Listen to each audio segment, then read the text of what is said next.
warrior.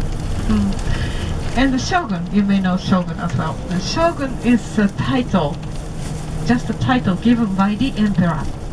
And the shogun was eligible to govern throughout Japan.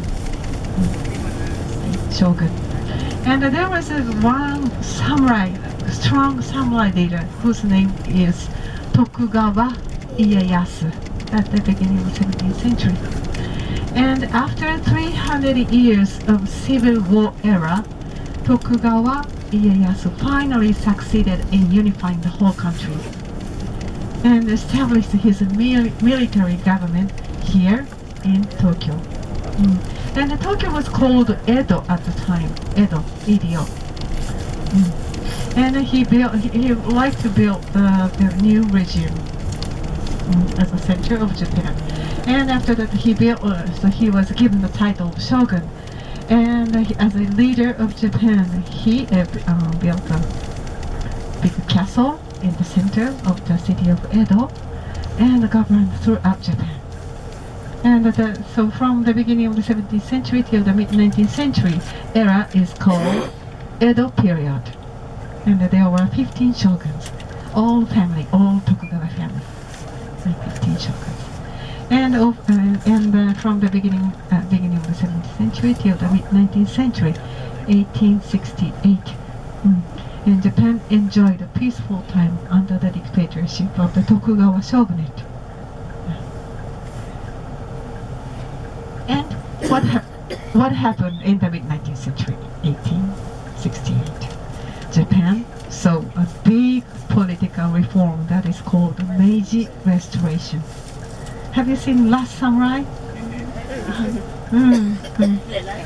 It's great. It's a great movie. And Last Samurai is the story at the time, the end of the era of samurai in Japan, samurai era Japan. And after the Meiji Restoration, samurai era ended. And the shogun, Tokugawa shogun, returned the sovereignty to the emperor. And then Japan has rapidly modernized, westernized, and industrialized after the restoration. And the emperor, who had long lived in Kyoto, moved from Kyoto to here, Edo, and took over the place of present site. Took over the place of Edo Castle site. Then the family has been living since then.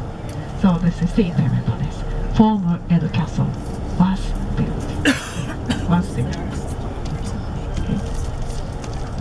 And most of the time during Edo period, 260 years, most of the time during Edo period, Japan had an isolation policy.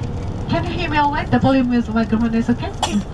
And so most of the time, Japan had an isolation policy according to the samurai government policy. And during the time, so many of unique culture, very unique to Japan, was developed and flourished.